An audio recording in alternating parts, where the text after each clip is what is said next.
Marco. Welcome to the 16th, do you believe that? 16th Techno Crime Fighters Yeah, I can't hear anything. And this is Romola, who's just come on the scene. Hi, Romola. And on this Techno Crime Fighter Forums, if you're new to this, this is mostly aimed at. And here Another computer.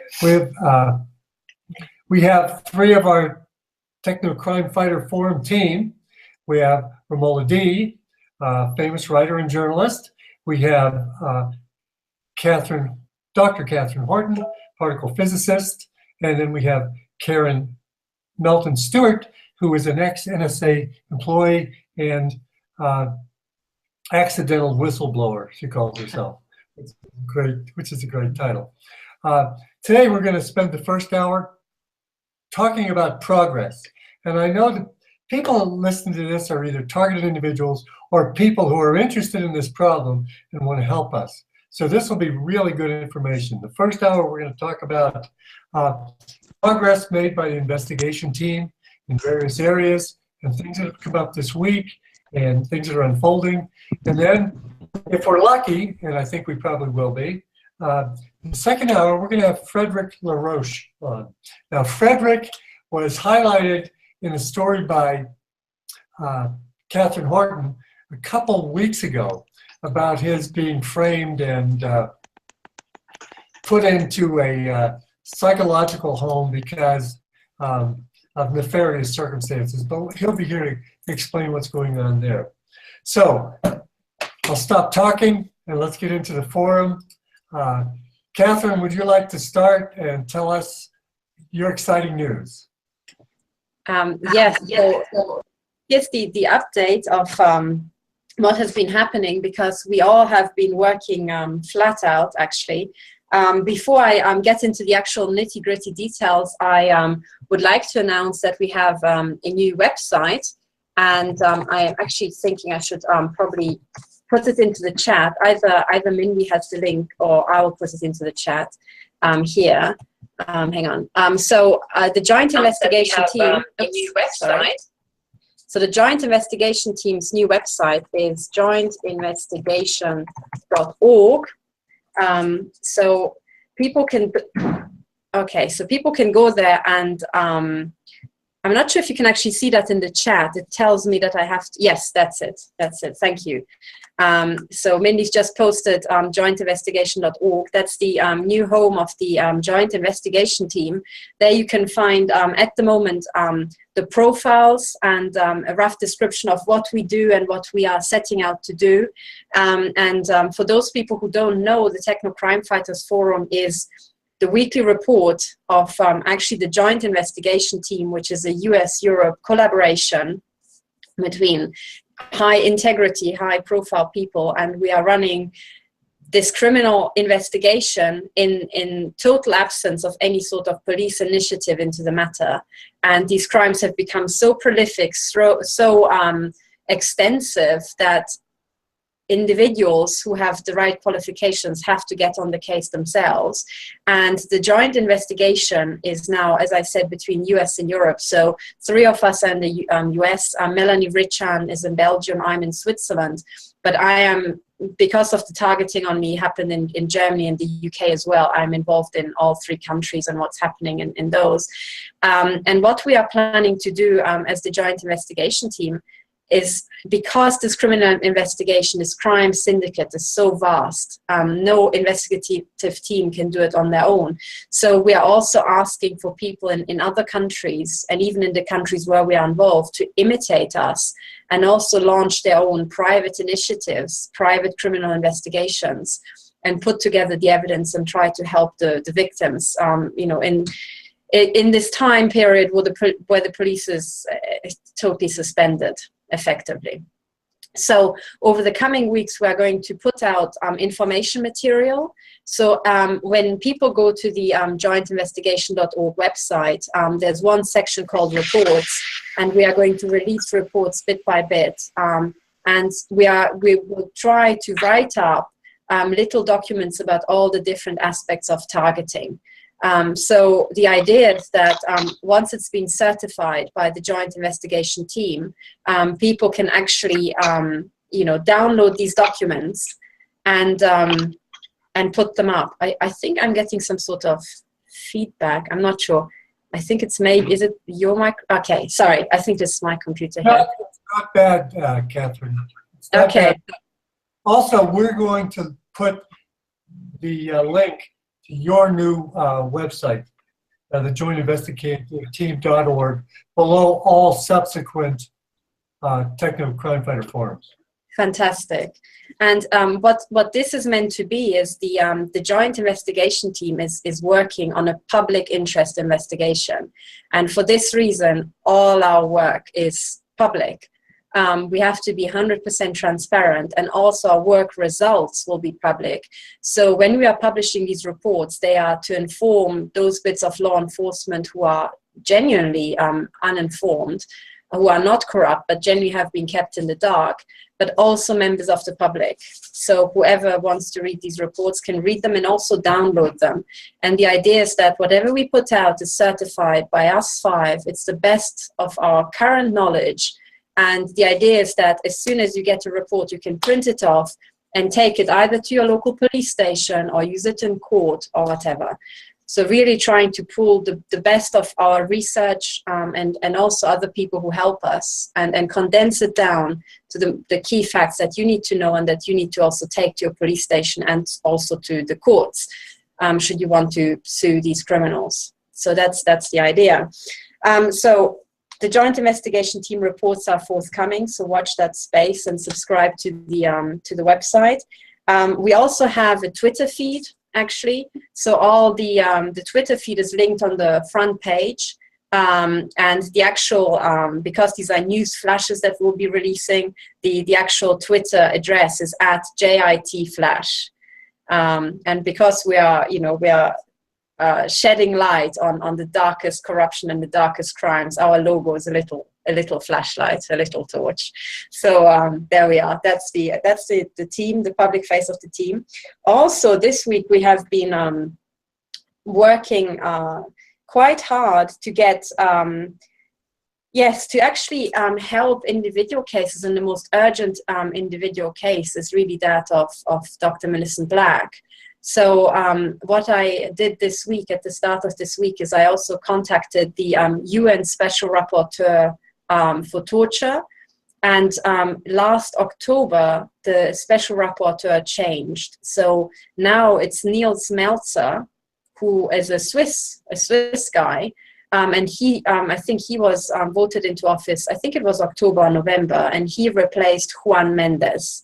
Now, Juan Mendes has already been informed extensively about the case of Millicent, and there was absolutely no assistance forthcoming. When I spoke to him, and I spoke to him after I've seen several emails where both he and I were CC'd in, and I said, "Are you familiar with that case?" He says, "Yes, well, that rings a bell, but I'm not sure if we decided to act or if we acted in that case or not." Given that this is one of the worst cases of torture that we've ever witnessed outside of Guantanamo Bay, I cannot fathom how this man cannot remember, if he's acted or not, where the last time he heard about this via email was just a few weeks ago. So I am bracing myself when we're dealing with the UN. I'm bracing myself for the worst amount of corruption that we can be faced by. We have to remember that these are the people who put out these agenda, this and that, massive genocide plans. So that's what I call them. So, but anyway, I'm going to hold out because I think Ramola has more details on that. I think Niels Melzer has already done a lot of work. I think it was to do with human rights and these weapon systems? Yes, he's got a book out, at least if you look at the bio on that website, which highlights the Special Rapporteur for Torture. It says that his book was on targeted killing in international law. So if that's his specialty, then he's precisely the person we need to talk to, because these are targeted killing programs, right? Around the world. Not just in the US, but definitely around the world as well. So It's kind of astonishing that you haven't heard from him as yet, because you wrote to him twice, right? I did, and also, I mean, his case is very curious. So that's why I'm holding out. And exactly now, I knew there was something about the book title that was spot on. I just didn't know the title. So yes, you're right. So imagine we have a guy who's an expert on international law and targeted killing. So that's exactly what we need. He is the person we need to work with. But then there was something odd about his appointment, because when I researched him, I came across these reports that Switzerland refused to sponsor him. So when people become special rapporteurs to the UN, they are, it's kind of like an honorary post, and it doesn't come with a salary via the UN. And then the convention is that the home country sponsors him. And Switzerland seemed to refuse to sponsor him. So that's a bit odd. So he doesn't sound like a system guy to me, because usually the system guys, they get money thrown at them and just go and whatever, just, you know, be corrupt for us, you know. So when there's no money, it already is a good point, you know, if there's any sort of resistance. So let's see, you know, it could be fake news reports put out, but I'm holding out hope. Also, what's really good is that he, I think, is located in Geneva, here in Switzerland, and I'm in Switzerland. So I can, you know, if there's any meeting happening, I can get in touch with him. And he has got, just to finish off, he's got, I think eventually he was given a position as a professor of Glasgow University. So I contacted him also via his Glasgow contacts. And when I also phoned the law faculty of Glasgow, and they said, well, he doesn't have an office here, he doesn't have a telephone, so you know, you have to go via the UN. So that's it. I tried to reach out. I certainly sent him emails, and we just have to wait and see what he says. But I think he does have the powers to you know, actually investigate himself and also report back to the countries. Yes, Katherine, and as you know, we talked a little bit about doing some kind of joint letter to him, right, on the basis of this of our team, but also as representatives of others. And perhaps what we should do, I know you've made several efforts to get in touch with him, but perhaps what we should do is also give it a shot, you know, all of us, sort of put our weight behind it and send him emails ourselves and try to contact him. I think it's really vital to contact him. Yes, I think if we want to have this wrapped up in a civilized manner, you know, I mean, in other words, if when the special rapporteur on torture is not going to do anything about egregious torture, what is he isn't worth his salt, you know? So yes, he has to help us. And also, you know, we have all our national police services, all the national intelligence agencies and the military seem to be in deep capture. So, you know, it has to be somehow using supranational organizations to somehow pull out. Mm-hmm. And of course we think, oh yes, well the UN, you know, might be totally corrupt, but I suspect that you know, Millicent met good guys in the military and also the police. And this is exactly what I expect. I expect a patchwork. I expect domains of corruption and domains of high integrity. So we have to kind of reach out to all people in all these organizations and get the people in domains of integrity. But you're right. We should contact him as a joint investigation individually. Let's have his email. Let's have his email so that everybody's watching this and everybody's watching it on YouTube later can send him a little email. What is his name? His name's Neil Smelter. Yes. So I'm going to type it in. I'm going to type it into the public chat, actually. And I think I've got his email in Glasgow. So Neil Smelter. And I think he you know, he should be able to reply to his email in Glasgow. Hang on. Yes, I'm gonna post it in the chat in a moment. So just excuse me for a moment whilst I search for this. Mm-hmm. Okay, and we'll post it below then. We'll post it below this video also. Okay. He's a special investigator on torture. Interesting job. He's the special rapporteur for torture. I guess that's a word that means reporter, possibly. Not entirely. Yes, so he has these reporting functions. So I'm posting now in the public chat. Oh God, it says remove any web addresses and try again.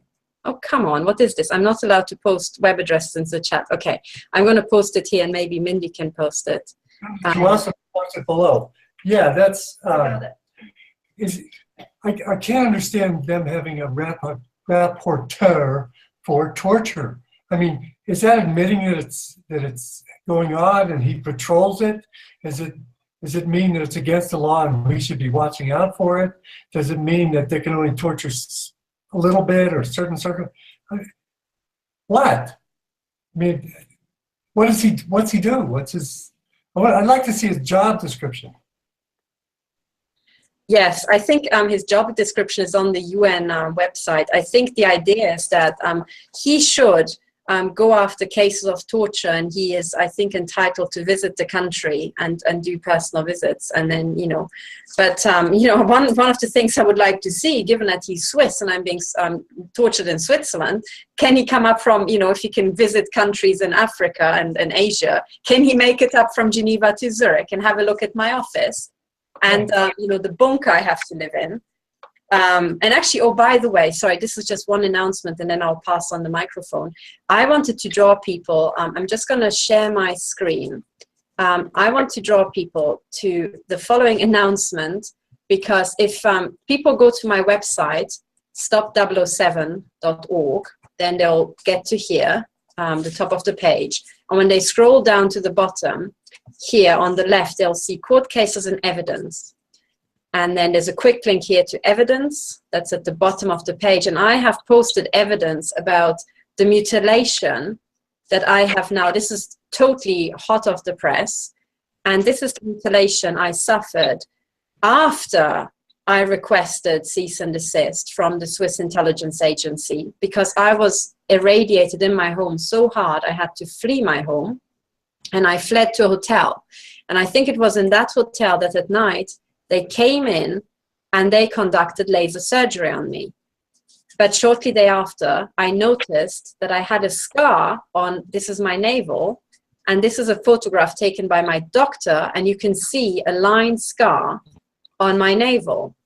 And so I had it certified. I spoke to Melanie. She said, yes, I'm also implanted in my navel. That's one of the key locations where they put implants. And lo and behold, I think 1 or 2 days after discovering the scar, they started setting off the chip inside that they placed inside as part of the harassment routine. And at some point I thought, okay, I'm going to see if I can actually detect it with the bug detector. And I have made a little video where you can see it here. I'm not going to play it, but you can actually see how the detector is, is showing a massive signal. When you turn on the audio, you can also hear this detector howling. And then when you watch the video, in the background, you can see, I also explain at the end, I think, the bunker I have to sleep in. I think it's this video. Or maybe it's the next one I'm going to upload. But you can see my bed in the background, and you can see how I have to crawl into this bunker and sleep at night. And like Ramola, like Karen, like Melanie, I go to bed and I'm listening to the patter of shots bouncing off the shielding. So that's my life in Zurich. I'm curious if the special rapporteur could be bothered to, trek up to this canton. And then I also put out a lot of information about measurements, because it occurs to me, so here at the bottom you'll find a link section on measurements that takes you to the very bug detector that I'm using. I'm also telling people where they can buy it and what they have to watch out for when they actually doing measurements. So this is the Atseco FC6002 RF tracer that I'm using. So the reason why I went through all this to actually, put out that information is because I think a lot of the victims are implanted. So Millicent has got scans actually showing the implants in her body. Melanie has surgical scars. She had implants removed from her throat, an actual strangulator, and I'm thinking that this bug detector cost me, I think, 150 euros or something like that. So for 150 euros, you can buy yourself a detector, scan yourself, and see if you have any implants, I think that's great, Katherine. Really, thank you for doing that, for putting that information out, because I certainly am very interested. And I'm sure there are others, because, you know, some of us cannot afford the $5,000 scans with private investigators, but we still know that we're implanted. I certainly know that I'm implanted, and I can sense the various spots of my body which are responding to radio frequency signals being sent in from outside. But I haven't really proved it, you know, with actual physical recording equipment. And so I'd really like to get that, I think, and try to establish that. Yes, the key thing to realize, and that was key for me, is so Melanie and I, we did a scan and she found the chips in my neck, and that was inside a Faraday cage. But now I managed to actually show, even without the Faraday cage, that this bug detector just goes crazy, and you can hold it on the part of your body with the chip and then, you know, take it away, and the signal immediately disappears. And if you hold it elsewhere where there are no chips, you don't get the signal. So if you do that 15, 20 times, that's pretty conclusive, you know. And there's one thing I'd like to clarify. I think yesterday when we were talking about this, you talked about two kinds of signals. One is a signal that is sent to the chip, and the other is a signal that the chip emits, correct? So this kind of detector would actually detect the signal the chip emits? I think so. I think so. I think there's some sort of communication level, because unless the chip is receiving very, very focused beams, which I don't think it does because I'm inside, I think it receives this diffuse, you know, signal that's equivalent to the mobile phone signal, you know, and that should be just, you know, it's throughout the room. So that should not change when you're waving this thing around. But when it's, so what this bug detector does, because it is a bug detector, it is honing in, it's first of all measuring a very broad range from 1 megahertz to 6 gigahertz. So, so from 1 million hertz to 6 billion hertz, that's a massive range. And when it finds a very strong signal, it kind of hones in on it. And it locks onto the signal, and then it detects, is the signal there or is it also coming from elsewhere? Because the idea is that you use it to find the bugs exactly. So, you know, you really want to hone in on the directionality of a particular signal. And I think that is the signal that the chips are emitting, actually. Okay. So, and that's relevant because another bit of news I want to make is, for example, Melanie, she reported that she started working with some people in Brussels, and every time she does, she's got implants in her inner thighs, and they literally heat them up and make them burn. Now, I think that's a different type of implant. I think that one might not necessarily be sending. It might be maybe what's called light guides, or, you know, they might store energy and then release it in the form of heat, or convert electromagnetic energy straight to heat. But it could be nanotech, because when I was researching Millicent's article, you know, the article that I wrote for Millicent, we looked at her reports, and her reports actually talk about nanobiosensors inside the body, and about some of these nanotech sensors containing very thin films, like they're called ultra thin films or something like that, and those, when hit with signals, release heat through chemical reactions. Wow, I think when we get Melanie on next time, she can report it. But she showed me, she was just attacked today, and she asked me to take some screenshots as evidence, and literally her skin has been burnt up. She went and had it certified by a doctor. It's horrific because they burn you alive. They burn you alive, really. And it's just the most shocking thing. And so I think the point is that that sort of technology that might not be emitting, but then if they use it to heat your tissue, you will find out by another means, you know. But, so anyway, that's from me. I've banged on for a long time.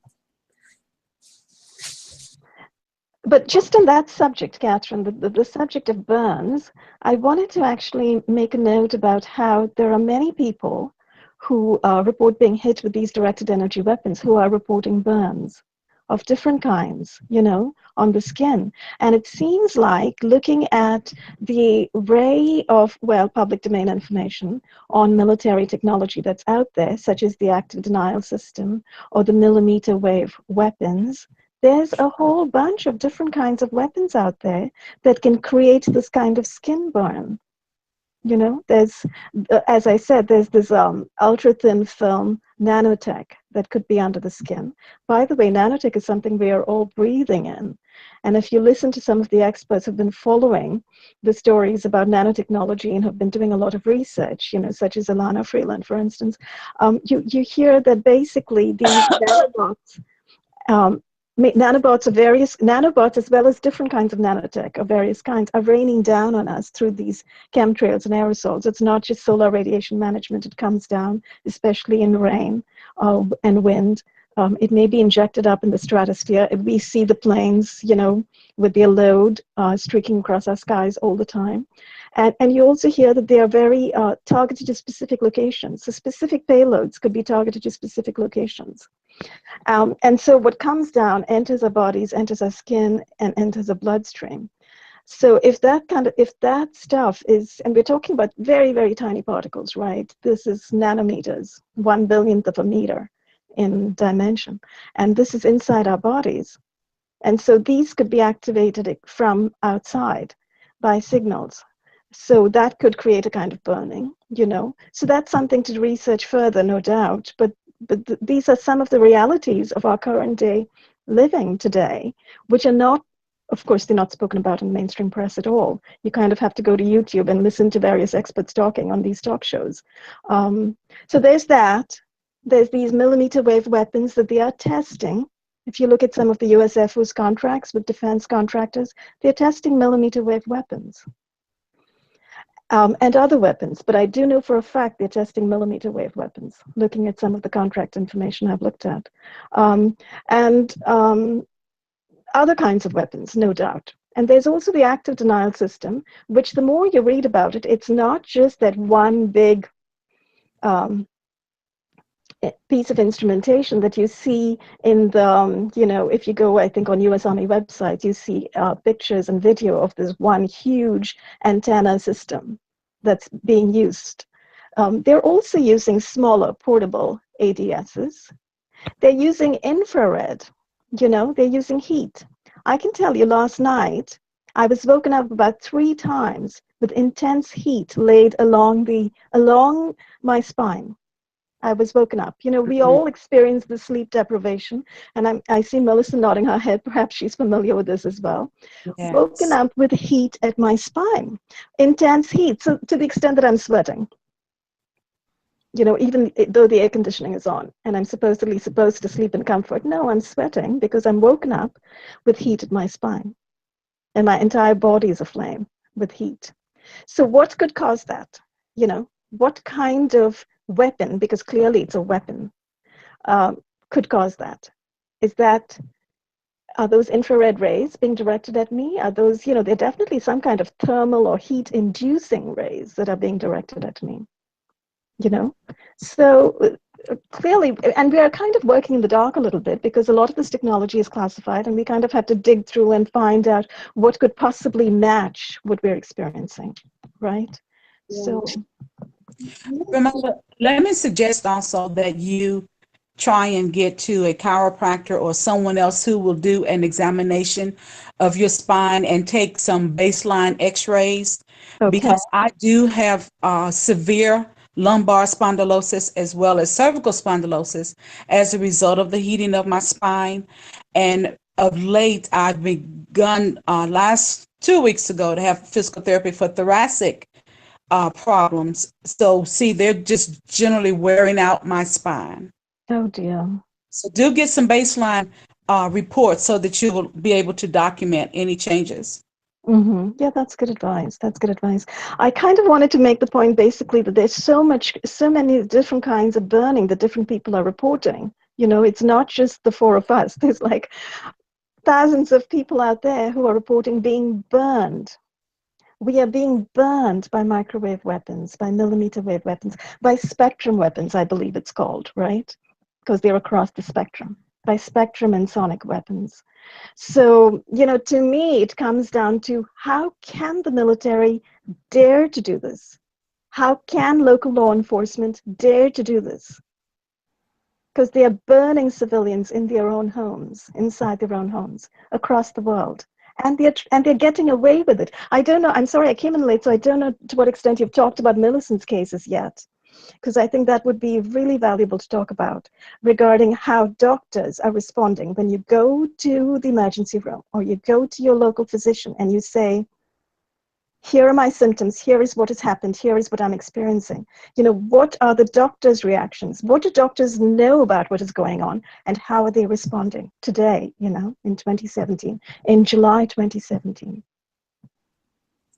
Speaking of pictures, we also have pictures of Helen Thompson, who lives in Washington State. Oh, yes. And the pictures that I have show burns on even the bottom of her feet. Yes, and Helen Thompson's case, I should tell everyone, is an intense case. It's one of the worst cases, as you said, Katherine. It's another one of the worst cases that we have encountered. Helen Thompson is an elderly lady living alone in Washington State, and she is reporting burns all over her body, and she's been in close touch with Millicent, and we've heard some of her voice and audio recordings. How can a woman living alone be assaulted in this fashion? What has happened to our society that, you know, the military can get away with this, that the Navy can get away with this, that local law enforcement does not respond? She has given, I understand, pictures of her burns. She's reported these burns to local law enforcement. And Millicent, you can talk to us about what happened after she reported it, right? Because you know more about her case, I think. She gets threatened even by her doctor. So she keeps quiet, and she's afraid to talk about it even to her family members. She is on oxygen, and they gas her nonstop. They make her extremely weak, and she is so frail. To see her pictures even, she is so frail, and it's like they don't care. These are probably men in their 20s and 30s who are using her for practice to learn how to torture old women. And this kind of makes it much more clear to us why they like to target children and the elderly. It's because they're less likely to be believed. Mm-hmm. And I find it shocking that when she shows her body filled with burns to her physician, immediately the physician says this is a mental health issue, when there's physical evidence of burns. Absolutely. Well, I think what we all have to wake up to, is because there's only one thing that's missing in here, and that is that 6% of the population are psychopaths. They are deranged. They are fundamentally flawed. And every psychopath, it's not every psychopath flips, but when every psychopath, if they wanted to, they could without giving a damn, because they do not have the modules to care. They do not. And if you really want to understand what the psychopath is like, we have to go to the actually detected, prosecuted, locked up psychopaths and study them. And if you ever went to an actual real mental hospital where these really deranged people are, or you go to a prison where all these serial killers are and you speak to them, they are deranged, they are gone. That's why they are never released, because they are fundamentally flawed forever, And the truth is that with 6% or 1 to 6% of the population psychopaths, most of the psychopaths are not in jail. They are roaming freely. And one of the key aspects of psychopaths is that they lie without blinking. In fact, they like lying because in their ethics or their, sort of worldview, if you can cheat on somebody else, you're clever. That's great, because you have to understand, in a psychopath's mind, he is an actual person and everybody else is an object. Right. That's why they think they are gods. That's why they think they are special species, because of their mental, the damage in their brain, the missing parts, they do not recognize others as actual people. They recognize them as objects to be manipulated. So to a psychopath, we're not sitting here as, Ramola, Karen Millicent, and Dr. Paul Marco. We're sitting here as a toaster, a Hoover, maybe a book and an iPad. And do they care about what happens to the iPad or the book? No. If you break that iPad, you get another one. And that's the key. And what we have to turn it totally around, because I understand the shock. And I have to say, I've spent months in shock. And now I just want to clear out this entire, you know, infestation of deranged people, because they are mentally deranged. And in the next hour, we'll hear about actually the case from France, where you can see criminals and deranged people in action and incompetence. And I think it's very simple to explain the case of Helen, because when what psychopaths love to do is gang up on others, you know, and it becomes a game. They're just like toying around like a cat instinctively toys with a mouse before eating it, you know. So what they're doing with Helen is that because she is defenseless, because she's alone. Sorry, this is all the aluminium in the background, if you can hear it. The windows are open. But they are playing with her, and they will play with her until she dies.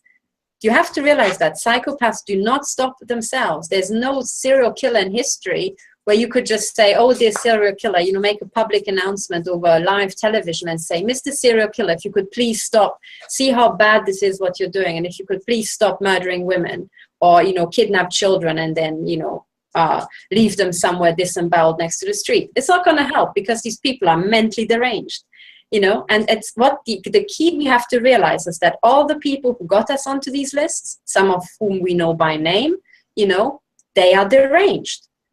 And there's absolutely no amount of emailing them that will help them. We have to remove them one way or another. Yes, but also I think it's very important to establish, Katherine, that we are living in a time period when these people that you're talking about, these deranged psychopaths, they are now everywhere.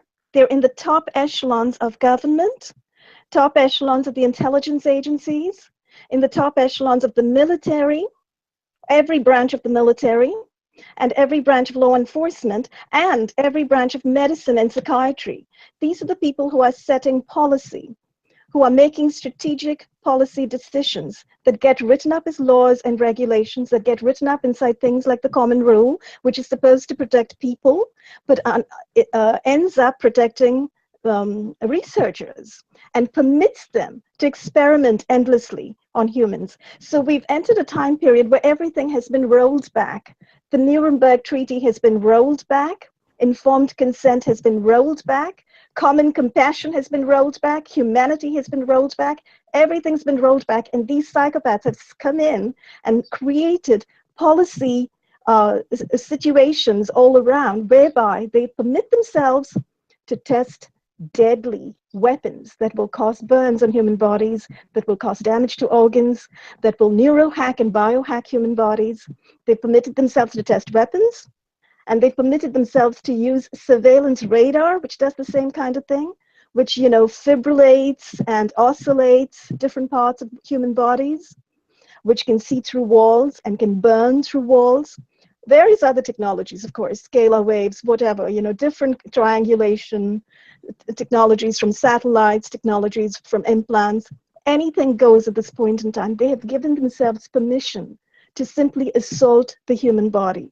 So we are living in a time period of lack of conscience, lack of ethics, lack of humanity, and lack of, you know, the Nuremberg is gone. It's gone.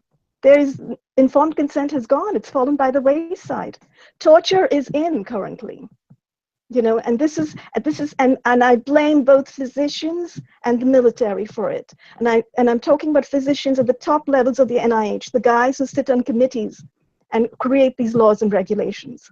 They just went through supposedly revamping the Common Rule, you know. They spent 5 years supposedly revamping the Common Rule, and what did they end up with?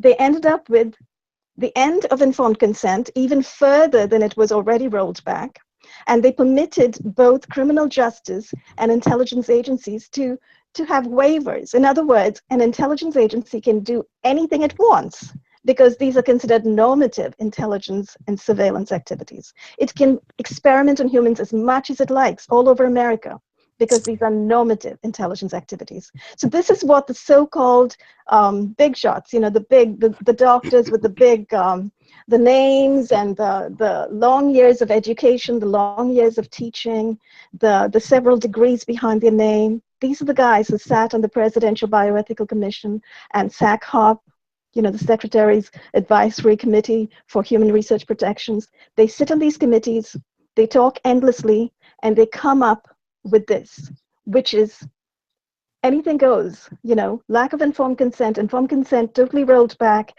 and everything in favor of the military, everything in favor of the researcher, the medical researcher who wants humans to research on, whether it's in neuroscience or cybernetics or artificial intelligence. This is what they come up with. So this is the time period that we're living in, when you have professionals sitting on committees doing things like this. And that certainly that's the species you're talking about, the psychopaths. But they're psychopaths with degrees, they're psychopaths with teaching positions in famous universities, they're psychopaths who are professionals, toying with human lives. Yes. So thank God we have Neil Smeltzer out there reporting on the torture. He works for them. He works for them. I don't want to discourage you writing him, because I think we should drive the man crazy with incidents of torture. It's going on all over the place. And he's the rapporteur for torture in the UN. My God. Paul, It emanates. Go ahead, Melissa. I'd like to just clarify just a little bit about what that position does. I met Juan Mendez in 2013 after he wrote a report to the Human Rights Committee at the United Nations on torture, cruel, inhumane, and degrading treatment. And it was specifically about forced psychiatric detention. What he said, and what is published in this report, is anyone who is forced into a psychiatric facility or forced to take psychotropic medications, that's considered torture. And the report was very extensive. It was very good. And following that report, or in support of that report, was when I did the change.org petition to stop forced involuntary detention, because it's a cover-up for human experimentation and military training. With the change.org petition, every time that petition got signed, a copy of the letter went to Juan Mendez. So since Juan Mendez has left the position, I have now exchanged Neil Smeltzer for him on the change.org petition, and we continue to encourage people to sign it. And it's getting a good response. But every time the petition is signed, that letter that discusses why we're asking Congress to actually install a law that will allow us to not be forced to take drugs or forced into a psychiatric hospital, based on Juan Mendez's report that it is considered torture. A copy of the letter goes to him. So by now he's very familiar with us. He's very familiar with the kinds of people that are experiencing the torture, because I'm believing that their name is on that letter. So since last October, he's been getting letters, and he's very aware of our situations. I have also been sending him and CCing him on some of my communication with the local police department, also with the local vice mayor and the local city manager. Like Katherine, I've not had a response from him at all about it. But the point is that what they are overseeing is not just torture, but also cruel, inhumane, and degrading treatment. And all of those are activities that is reported extensively by the Physicians for Human Rights in not just one report, but at least 3. One of them is entitled "Break Them Down, Leave No Marks." Well, they're leaving marks on us. A second report is entitled "Broken Laws, Broken Lives." And then they did a third report strictly on torture. As a medical, I'll have to get the exact title of it, but from a medical perspective. And these reports are written by medical doctors and JD degreed professionals. So they are extensively documented. They do include short-term as well as long-term damage that one can expect to find in a victim of torture from those military sites like Abu Ghraib or Iraq and Afghanistan. They also include the legal ramifications of torture. Now, again, I'm talking about the reports that's been written by the Physicians for Human Rights. You should go and make yourself very familiar with them. In one of those reports, they actually cite a Supreme Court decision against the state of Tennessee for allowing torture, for allowing actually psychological abuse. That case is Ashcraft versus Tennessee. They actually cited that. And so when I found that, boy, I got right on it, looking into it more, because that's exactly what's happening to me now. I'm being allowed to be psychologically abused, not just psychologically, but also physically tortured right here in Tennessee, after the Supreme Court has made a ruling against that practice. I think this is really valuable. Actually, we should quote this case that you mentioned. Was it Ashcroft versus Tennessee? Is that right? Correct. Yeah, because we should put that onto so the joint investigation team will also collect all the legal, the one that Karen usually quotes as well. That's a really important one. We put all these different legal, how to put it, useful things to quote at these people, and in your legal proceedings, we should put them all together. I think this is all laudable that these people were doing. However, there are two things that I find very, very, very interesting.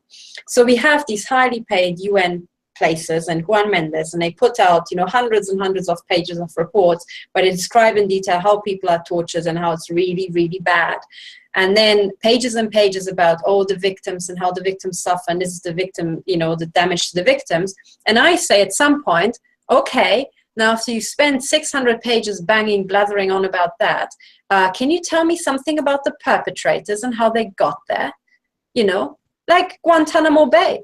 Tell me the name of this doctor. There are emails from the doctor saying, typing a happy email saying, oh yes, I'm about to go over there and try some other stuff. I'm like, how come, if this is torture, you haven't, dug out that little criminal? Because these are criminals, And what I want to hear now is because my suspicion is, sorry, I'm not criticizing anything you said, Melissa. Sorry, I'm getting angry about this total massive omission, because my gut feeling is that what we're actually looking at, and this is how well hidden it is, this is actually a porn industry for sadists.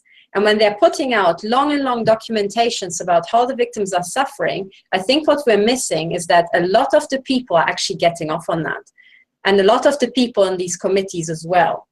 And then they think, oh yeah, this is the kind of stuff that we can do and that we are doing. And this is how people suffer. And then they get their lives destroyed. And the sad truth is that there's a large fraction of the population who thinks that's a good thing.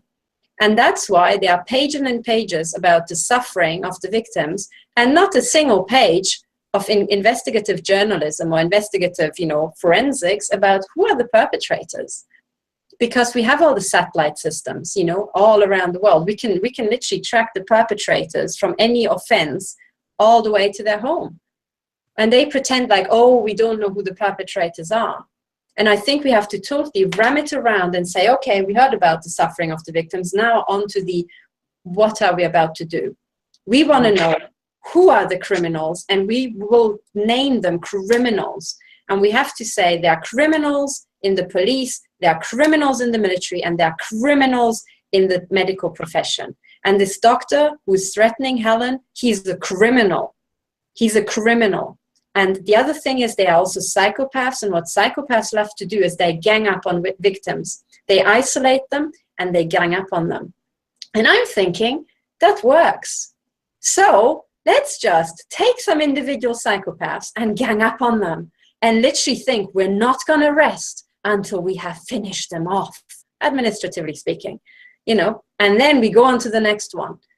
And literally we find the biggest psychopaths and we track them down as a community, and we keep hunting them, and we keep terrorizing them with law cases, complaints, and we just do the same thing to them that they do to us. But the big fat difference is that we actually have got evidence, and we just keep terrorizing them with jail. Katherine, those people that you're talking about, those top criminals, I mean, they're in the top positions. We're talking about the heads of intelligence agencies. We're talking about John Brennan and James Clapper. We're talking about everybody who heads those intelligence agencies, who heads the military departments, the Marine Corps, the Special Forces, Ops, the US Navy, the US Air Force, plus all of the guys, the CEOs in these defense contractors, General Dynamics, Lockheed Martin, Raytheon, I don't know the rest of their names. We have to look it up.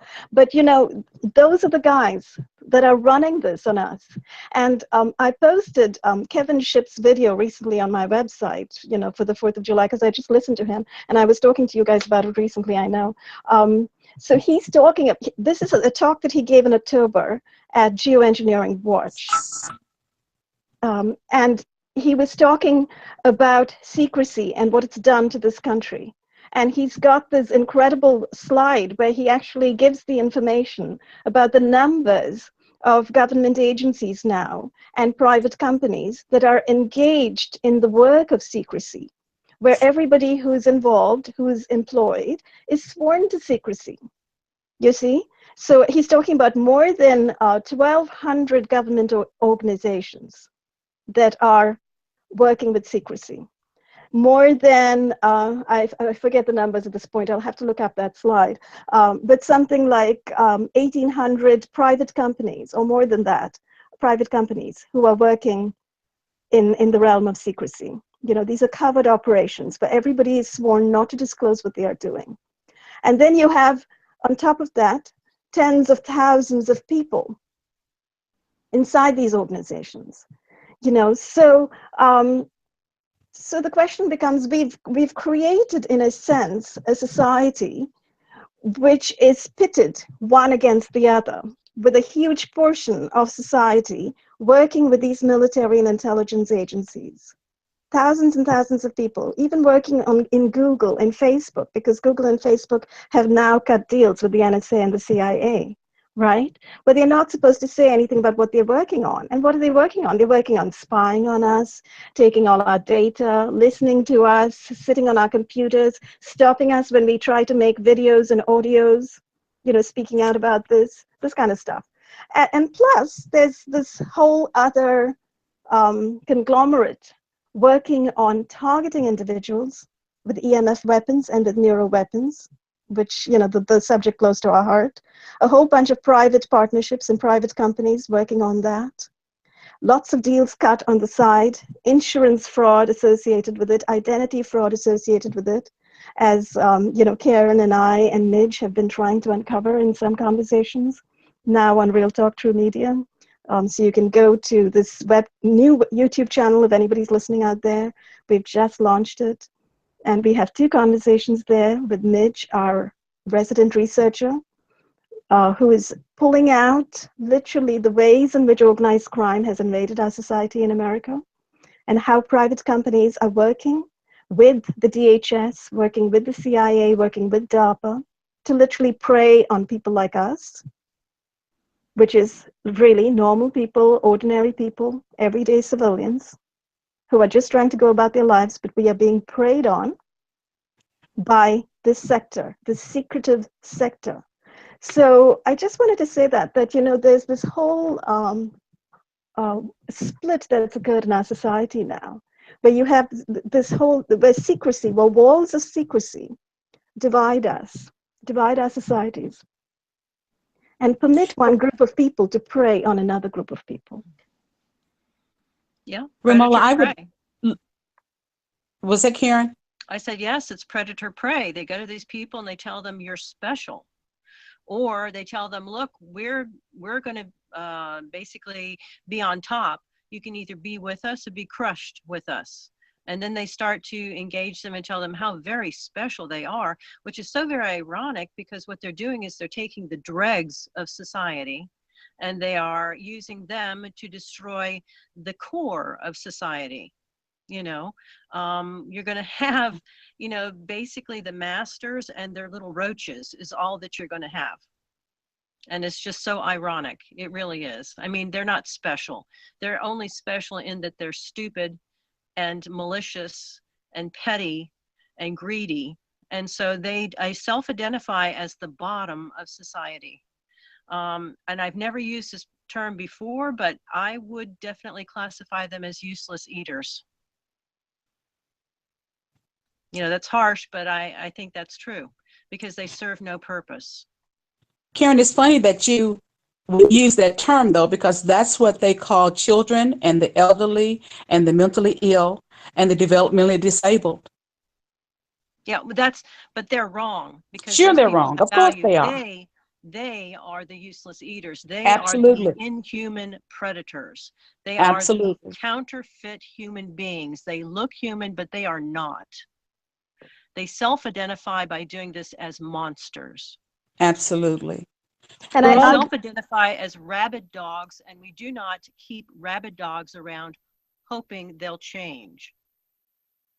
And I understand they're cutting deals now with convicted felons, with people who are in the prison system for, actual Probably. convicted criminals.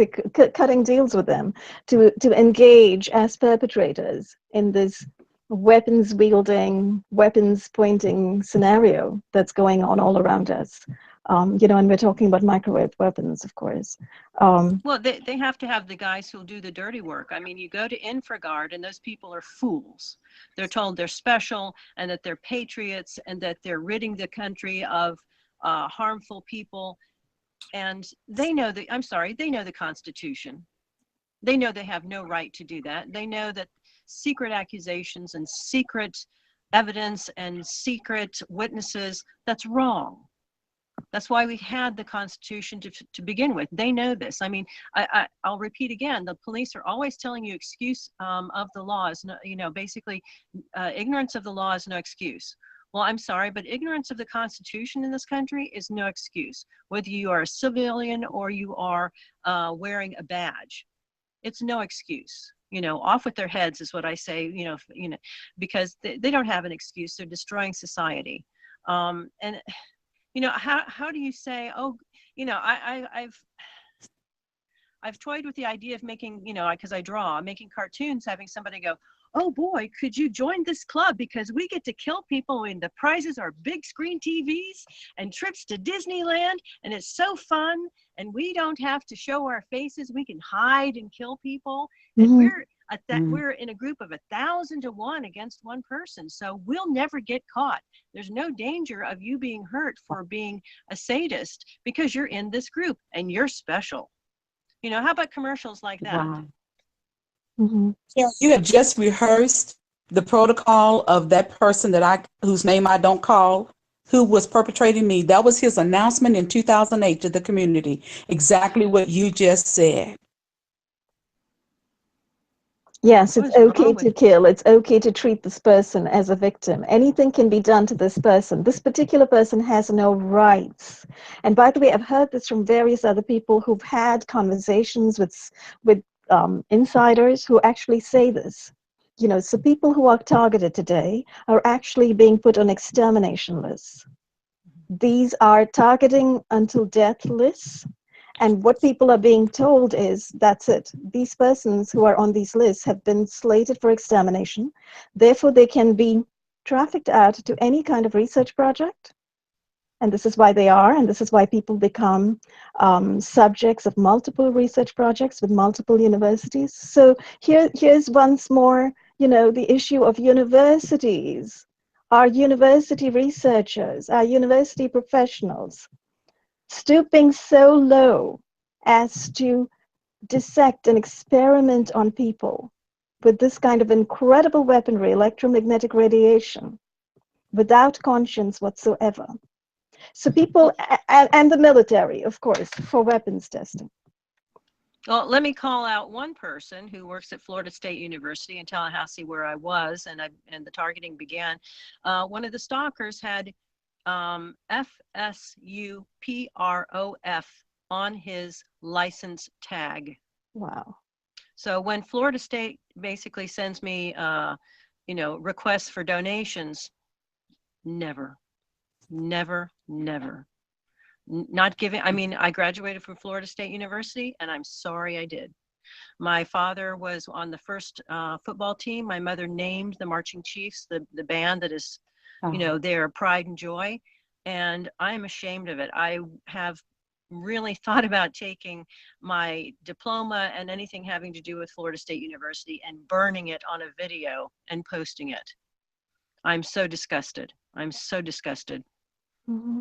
And if you look at it another way, I mean, that's it exactly. It's like the universities are trolling for subjects and the military is trolling for subjects. So basically the subject or victim, interchangeable.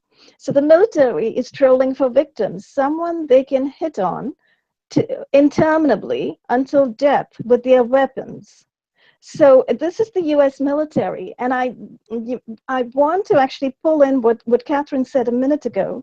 We need to focus on these guys, and we need to target them. We need to target these guys who are targeting us. We need to target them, put their names out there, name them and shame them continuously. Because what they are doing is they are targeting innocent and outstanding men and women and children all over America and all over the world. And they are destroying lives. They're destroying lives with carcinogenic electromagnetic radiation weapons and sonic weapons and torture, systems and protocols of torture. And with slander. I'm sorry? And with slander and character assassination. And with slander and defamation. And by the way, that's written into their military documents and into their regulations. They permit themselves to slander subjects of experimentation. Really? Yes. I need to see that. I should pull up the document and send it to you. It's either one of those journals of military deception or AR-22 or one of those regulations. Between the CIA and the DoD, they've become interchangeable at this point in time in terms of what they permit themselves. And can you imagine the hubris of somebody engaged in secret, cowardly murder, slandering their victim for something that they have sat there and watched the person in their life and they see no evidence of whatsoever? Yes. So you see, they've told themselves if the person is under surveillance and anyone under surveillance can now be experimented on, that person can be defamed, their character can be defamed. Deception, active military deception can be applied to their character. It's to dehumanize them and give these people a reason to continue and to feel good about themselves. It's just what the Nazis did to the Jews, and and they've written it down over and over in history. It's unfortunately something that works, and people fall for it all the time because people have an innate desire to feel superior to someone. And I look at the InfraGard, and I call them infratards. In Tallahassee and elsewhere. And, they're CPAs and they're college professors and they're whatever, but they have a desperate desire to be something, to be someone, contributing in the way that they're contributing isn't enough for them. They want, the fame of being, I'm a 007, and they are so eager and anxious to be superior to someone. That they can take that with them to the grave because otherwise they feel like their life isn't worth anything. And that's very sad. You go to crooks and they basically are torturing and killing you for money, period. But these other fools tell themselves that they're something special. And yet, when you turn and stare at them, they run away. How very special. And that's the mystique. And that's the mystique of the intelligence agencies, running around, making out like that the intelligence agencies are so special, that secrecy is also special, the 007 is also special. That's the mythology that we are living with in this society, in our current society today, and that these people fall for because they're being roped into what the CIA is doing. They're roped into what the DHS is doing. They're roped into what the FBI is doing. And we, as a society, are supposed to look up to these agencies, the DHS, the CIA, the FBI, as supernatural, demigods among us. They are investigators. They are so intelligent. They are focused on security. Right. Total BS. Yes, and they're telling themselves, these people have chosen us because we're so very special. And then you get back to NSA headquarters or somewhere else, and they've chosen them because they're so very stupid, so very naive, malleable, pliable, docile, all of that. And what the Bolsheviks called useful idiots. Mm-hmm. I think the points we've made are just so amazing. As you were talking, I was casting my mind back, and I genuinely feel I have seen this movie before. And I really, down into the last detail, because everything that you described is exactly spot on, you know, the useful idiots. And the last time I've seen it, that was in the communist system. And exactly as you said, the absolute scum of society has been empowered, and they are taking out good people. So it's kind of like you take the scum, you put it on top, you put it into positions, and then you squeeze out the good people. But because these idiots can't actually perform, you degrade the entire system, you know. And that's how system inversion works. You kind of put in the bottom at the top, and then you just push the system down. And because there are only few positions, and it's so hard to dislodge people, you know, that's why these people stay in there. The part I was having to say, I think I'm getting micro feedback again. Yeah, a little hard to hear you. So I think the key to realize to all this is, I mean, number one, what I really totally, sign up to is we have to start going after individuals. You know, that's what they do. Start ganging up on individuals, and we have to do the same thing. We have to really, and I would propose going after the figureheads with a statutory duty to fight terrorism. So yeah, my tablet is getting hacked right in front of my face. It is changing the configuration. Oh my God.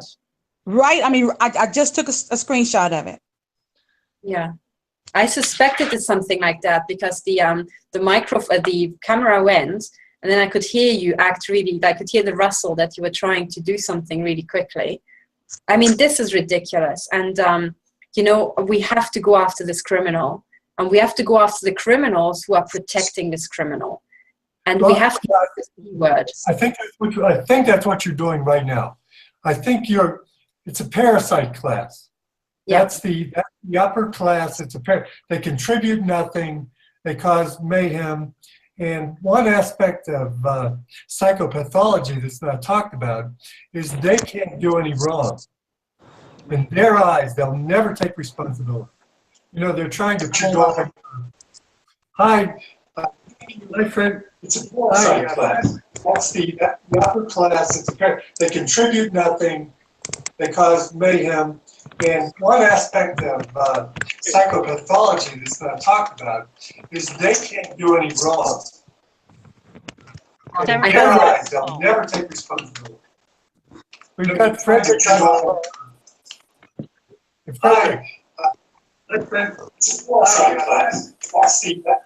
Frederick, I think you have your computer on. They contribute nothing. They cause psychopathology. They can't do any wrong. You need to mute one of the things. Okay, one minute. Yeah, hello. I am not connected with my PC, it's with my mobile. But then you have to mute the other channel, because we are hearing ourselves with a several minute delay. You have to switch off the television. What you could do, Frederick, until you're set up, is you have to mute your mobile phone. You have to mute the device with which you're connecting. So there's a little microphone symbol at the top, and you just have to press that. Okay, where is it?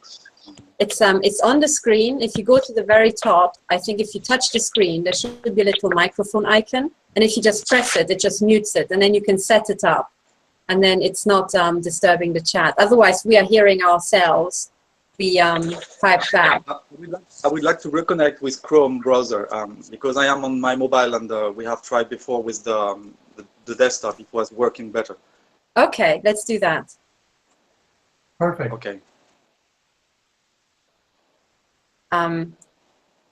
Yeah, I think Frederick is connecting for the first time, so it's always. I think he was trying to use his. We'll work on it. Yeah, we did a quick test, and I think it works on his computer. So I tried to set him up before he comes online and actually try that. But a microphone and the video works really well. Yeah, I think. Sorry, I forgot who was speaking last time. Was it you, Paul? Yeah, I just wanted to. To disconnect me and reconnect me with the PC. I'll do it another time. This is more important. Frederick is more important because I want to get the information on his case out, because he's He's being forced medical injections now. So that's against one of the things that we were talking about. Neil Smeltzer should be getting right on that case. Yeah, and exactly. And I think this is what we were talking about the point of these, all of these things. And so my view is that what we're describing is deep capture by organized crime. And they are like psychopaths, they are mostly psychopaths, but they also imprint their culture. And pathological lying is one of the features. And that's why they are taking the victims and they are terming them terrorists, whereby actually they are the terrorists themselves. And everything is inverted, But this is how the case of Frederick actually ties in with the things that we were saying, because in his case, you can see the criminal class, the criminal conspiracy between different people, between the police officers involved, in my view, between psychiatry, and also between, I think, the Préfet de l'Isère, who was ultimately responsible for this. And I would say there's always the question of, are you dealing with honest people who just don't understand or don't know what's going on? Or are you dealing with people who are actually conspiring in a criminal fashion? And for me, as an investigator, the telltale sign is that when it's genuinely innocent people who just don't know, when something really unusual happens, a question mark has to appear on their face, and they have to be at least surprised, or they have to request further information. They have to feel uncomfortable. When it's a criminal conspiracy, they know it's a criminal conspiracy, and then they just, they are just acting elbows and charging headlong like a bunch of wild boars, totally convinced of themselves. And if they were innocent, along the way, there would be so many warning signs, so many inconsistencies and irregularities that an innocent person would slow down and think, hang on, what's going on? When this is not happening and these people are, going like that, it means they are executing a plan that's already agreed. There are no further questions in the minds of these people. And when I was listening to Frederick's case, that's what really got me. And I leave it out, up to the audience to listen to his story carefully and actually try to spot all those instances whereby the way the people behaved is in total contradiction to them being just innocent, And always ask yourself, is this how a person who's never heard about microwave weapons would act? Is this how a genuine police officer, a genuine psychiatrist would act? And literally try to see at what stage can you tell, are these people genuine and just uninformed, or are they actually part of a criminal conspiracy? Because in one scenario, they should get really unsure, have questions, not understand things. In the other one, they're totally self-confident, and they're relying on their team to back them up. And it's incredible. But I think it's very important to listen to Frederick's case, and also because it ties in with something that Millicent experienced as well. Because she was also, was slandered, I would say, by doctors who were questioning her mental health, even though she has scans showing the implants in her bodies, even though she already had implants removed and that to me is always an indication that there's some sort of criminal element in the medical profession. She also had a case where actually, an illness that was diagnosed was brushed aside for vacuous questions about mental health. Now, a normal doctor wouldn't, prefer speculation when there's actually medical tests saying, okay, this person really needs treatment, and that's the telltale sign. But looking more globally, I would say that we are now in the situation where we have our pyramid organizations in deep capture by organized crime. And the question is, how can we get them out? Because I would say once an organization is captured at the top, it cannot repair itself that easily. It cannot repair itself by itself, because it would require, for example, the CEO to sack himself. When the CEO is corrupt. When you're talking about a country, it would require the parliament to disband itself as being we're just too corrupt. Someone else has to come in. Joe Bloggs has to come in off the street because he's more honest than us. That's not going to happen. So the question is, what sort of mechanisms are there to recover a system in deep capture? And there are only two, I would say. Number one is actually external force from a system even bigger than the original system. So that's why I think we have to work with the UN and find the honest people in the UN, because in a sense, they've got less power than national people, but in a sense, they're also bigger than any one nation state. So they have to help us recapture these systems. And then the second mechanism to recapture a system is through internal mutiny. So people have to rise up against the corrupt ones and actually just pull them down. So claw at them and actually get them out of the position and throw them into jail. So I think going forward, what we need to do is we need to dig out all the legislation and administrative mechanisms to remove corrupt people from office, because it's not the first time in history. So you guys were absolutely right. It's the head of intelligence who are corrupt, the heads of the military. That's true. I think they're all criminals. I think there's evidence to say they're all criminals. We should name them criminals. But when a head of a military or head of an intelligence acts criminally against the interests of his own country, he is committing high treason. So these people have to be removed, I would say, under high treason charges, and also under charges of premeditated murder, and also, under charges of crimes against humanity. And Katherine, I think that idea of finding the administrative and legislative mechanisms to remove people is brilliant. And that what you mentioned, the issue of internal mutiny. So if we have all of these systems and organizations and agencies in place, and if we actually have good people inside of them, a fraction of good people, well, those good people need to wake up. They need to get informed, they need to become aware, and they need to wake up, and they need to become active. But you see, what we are dealing with currently is sort of large-scale pusillanimity, people who are incredibly timid, people who will not go against the grain, who will not go against the flow, and people who also are so rolled inside this wall of secrecy thing that they've bought into it, And I think actually Karen can speak to this. She's worked inside the NSA, and if I recall from all of my interviews with her, she and various other people in the NSA had no idea about the incredible criminality that, she began to become acquainted with after she left the NSA. So she knows there are good people inside. So then the question becomes, how do we reach those good people? Why aren't they listening to us? We want those good people to listen to us, to hear us. Can't hear you, Karen. Oh, thank you. Part of the problem with NSA is that you sign agreements saying that you will not divulge secrets, and they are using, top secret classifications to hide crimes. They're also using compartmentalization to hide crimes. I mean, you may have 5 branches in, let's say, research and development, 2 of which are actually operating criminal activity, but you don't know because you're not read on to the paperwork for that particular project. The other 3 may be absolutely legitimate, and then these 2 are absolutely treasonous and criminal. And if you say a word, you can be prosecuted.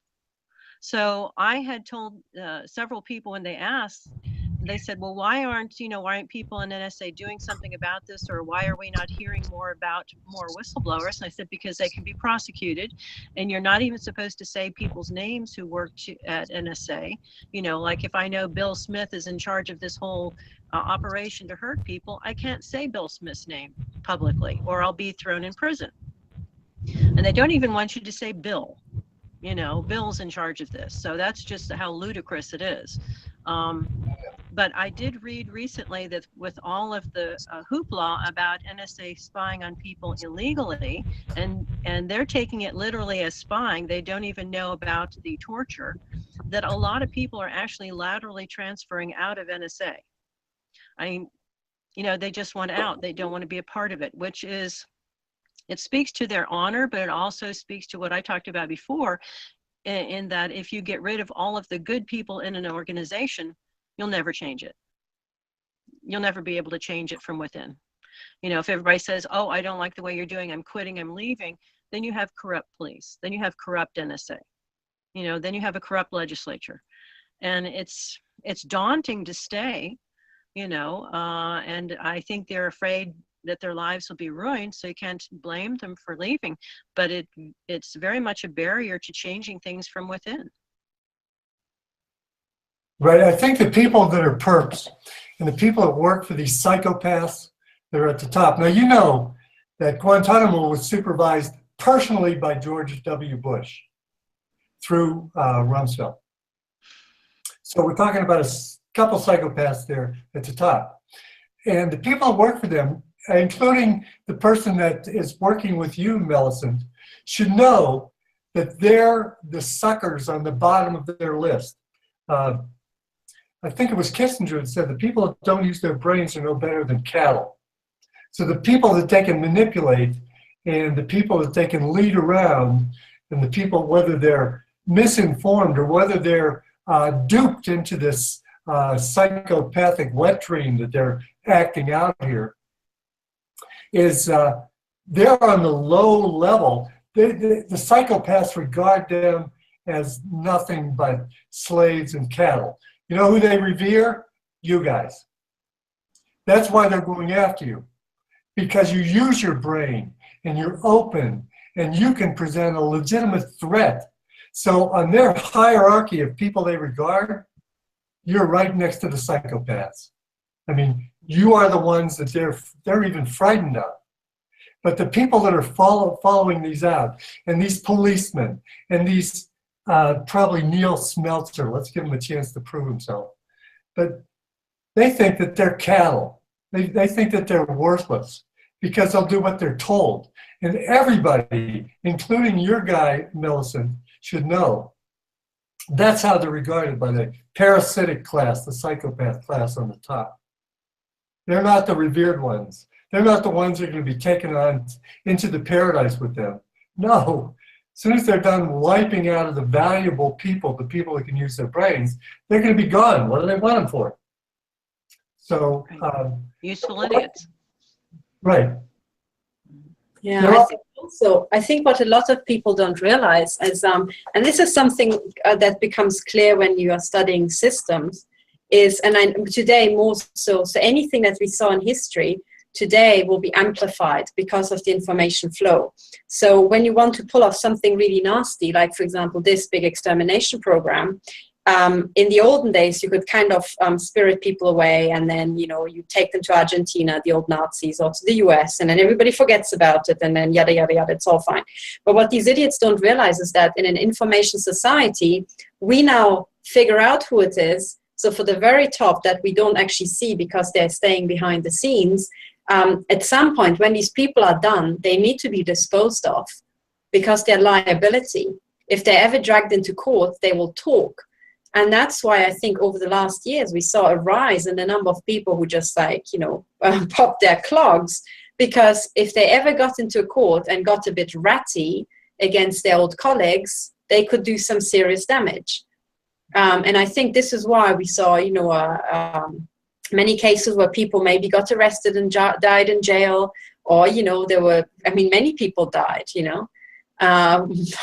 So if you look at high profile fraud cases and also war criminal trials and all this sort of stuff, you know, they died sometimes in jail, amazingly, because, you know, you would think a jail is one of the safest places where it can be because they can keep you totally surveyed. But funnily enough, people hang themselves, you know, so often, you know, and there's no way for the jailers to ever notice that in time, you know, even though hanging yourself does take a couple of minutes, you know. Yeah. Well, there is somebody. Yeah. There is somebody that we know, Romola and I know, Katherine, you may or may not, but she's been a targeted person for a very long time. She's connected to big money, and that's why they targeted her to take everything she had. And it's her opinion that the perps actually do have peasant policies taken out on them as well. And once they have reached their usefulness, they are eradicated in car accidents and other types of things. And if they happen to have children, those children go into a pedophile ring. So they are dooming their children where they think that they're murdering people for a college education for their dear little ones. But no, they may get actually annihilated themselves, and their children may be sold into slavery. So that's something for them to think about, I think. Right, exactly. It doesn't, the secrecy stuff doesn't work in a pyramid organization in the information age, because the pyramid works top down. You tell the guys what to do. But when you're in the information age where you generate information, it's a anathema. I don't know what, it doesn't fit with the organization. So they built cocoons around it in organizations called project managers. And they cocoon these off. In general society, it's still not going to work because the openness is going to militate against the secret societies. And it's just a matter of time. That's why they have to wipe out the best and the brightest and take them out. Because as we move more into the information and as more stuff gets out, their game is kind of over. Let's introduce Frederick LaRoche. We've talked about your case before, Frederick, and we're real interested in hearing it from your own lips and what's going on with you right now. Welcome to the Techno Crime Fighters Forum. Okay, hello. Yeah. So I'm a TI from France, and my case is a 19 years old case. So during maybe 15 years, I was not able to understand what was happening to me because I did not rely on the internet to find the information. So I was trying to find out by myself, and I was having encounters with the people around me. They were harassing me, and I was having encounters and talkings with them. So I was knowing that they were for real. And I have understood that they were following me, and it's only later that I have been to the covert harassment conference in Berlin in 2015, and that's when I have discovered the theoretical things behind everything. So it's only at that moment that I understood everything that was happening to me and that I was not the only one. So beside the harassment and the gang stalking, I was also assaulted with directed energy weapons. At the beginning, I was not able to understand how they were doing this. I was thinking of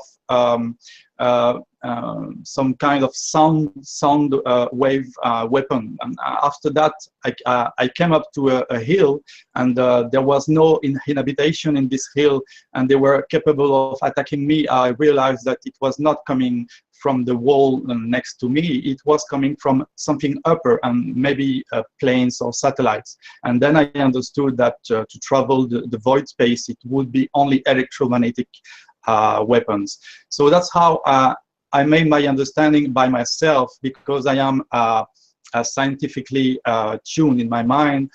And then after understanding everything in the conference, I came back in France, and I decided to do something to inform the people about this happening to me, of course. And I was using my case to make the people understand what was happening everywhere.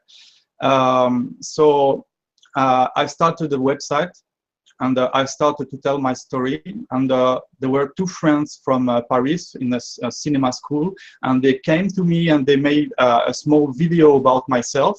So I have shown this video on the conference in Berlin, and then I have put it online later.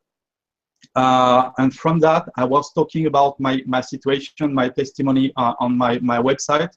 And I decided when there were some street protests in France called La Nuit Debout, and it was a kind of street protest against some kind of change in the French laws, the social laws that we were having for protecting the employers from being fired without any compensation, etc. So we have very good laws to protect the workers in France, and there were a sort of damage caused to the laws we have in France, and the people were not happy with this, so they were going in the street to protest, and I joined them. And in the streets, I was also distributing some flyers and having a big board sign and standing everywhere to alert the people about the gang stalking, about the electronic harassment that it was happening to me, of course, but I was trying to make the people aware that it was maybe one day happening to them also. So at one point, I decided to go a step further. So I have placed giant stickers on my car with some kind of slogan, anti-gang stalking, and with my website displayed. So it was all over my car. And I was driving everywhere with the car with that. And some people were noticing my car, and I could see on the logs of my website that people were coming to visit me from everywhere I was going with my car. And so from that point, I have tried to join the street protest with my car. And I noticed that the organizers were agreed that I could join, but only at the back of the protest. And it was fine. But after some time, I saw the police trying to remove my car from the protest. And I tried to come again, and they have finally came to me to tell me, well, sir, we are not sure you are allowed to be there because you are not on the organization list. So please be aside of the protest. And from that moment, I understood that the police was not very happy with my activism. And after that, I got fired from my company because of the stickers on my car, because they were thinking I was a kind of crazy person. And actually, it was just a kind of pretext, because I think the real reason was that my company was feeling that someone from their company was a victim of this kind of harassment, and maybe they were aware that if someone is a victim of this kind of harassment, it has something to do with a global system network with including the corporates, etc. So they tried to remove me. Finally, they did, and then in the beginning of 2017, there were a preparation for the presidential election day. So I was thinking I should do something before the election to explain the French politicians about this situation. And I have prepared a long email during many months. Every weekend I was writing a little bit, and I decided to build my email around the case of Katherine Horton only. And I have translated in French 3 of her videos that I have uploaded on my YouTube channel. And I have written a big email about her case. And I was trying to explain that this case was real and was understandable. And I have translated 3 of the video. And at the end, I have aided my case. So I was not trying to put myself forward. I was trying to link different things. And I have sent the emails to all the French deputies and the French senators, and also the European deputies, the 800 person, plus 400 person, plus 400 person. And then I have sent the email to all the trade union syndicalists of France. It was a few hundred persons more. And I have also reached out this email to the media, the main media, also the independent media, and all the person I was knowing about La Nuit debout in France and in Grenoble and in Paris. So actually, I think I have sent maybe almost 3,000 emails. And it was including some files. Just briefly, the question, because I think this is really important. When did you send these 3,000 emails? Because it sounds like you informed absolutely everybody in France. Yeah, it was at the end of April. So it was after the first day of election for the presidential election and before the second turn. So it was in the middle. And then something very strange has happened to me maybe 8 days after sending all these emails. So it was on the 2nd of May. The day before, 1st May, I was doing another street protest, and I have forgotten my USB key I have used in a shop. and it was for printing the flyers. So I called the shop on the Monday first. I will come tomorrow at a quarter to 12 p.m. I have to get back my USB key. And they say, yes, that's okay. So I came with my car in the city center, and just in the street, reaching the shop exactly at the time of the appointment. There was two cars in front of me, and the first car was trying to park, and the car behind was stopped, and I was also stopped behind these two cars. So the first car has found a place to park, and the car behind me was not moving. And I was expecting this car will go, and no, it was not going. So my car has just moved a few centimeters because I was thinking this car will go, and she did not. So I just came to the limit of contact of the car, and I stopped. And there was no damage, there was no contact, no accident, there was nothing. But the two persons inside the car, they were looking at each other for 5 seconds. They were transmitting some kind of message. And then they have decided, one, the driver, he was getting out the car, and he was coming directly to my window. And he was making a big scandal in front of everyone in the streets. And he was telling me, what are you doing? You have hit my car. What is this? You are driving crazy, etc., etc. So I was not able to understand because there was nothing has happened.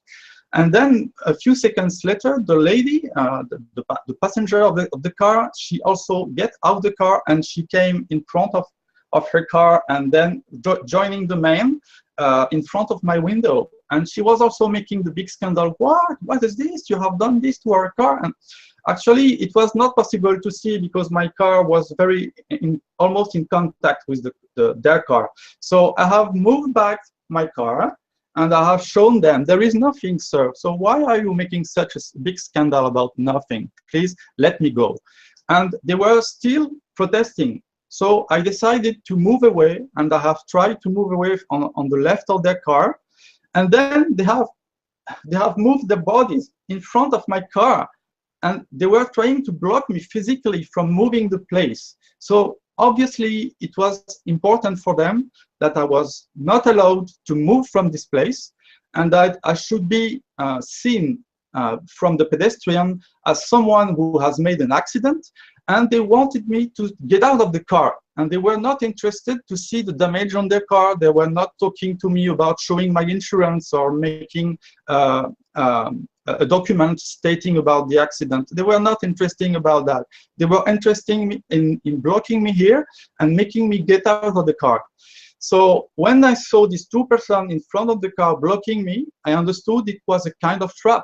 And I was used to that because they were doing me this, surrounding me all the time during 19 years. So I was getting used of that, and I could recognize it was some of this person, it was them. So I decided to go on. So I was driving, not fast, I was driving normally just to get out of here. And then the man, he saw that I was moving forward, so he stepped on the left of my car, and it was a little banging of my window.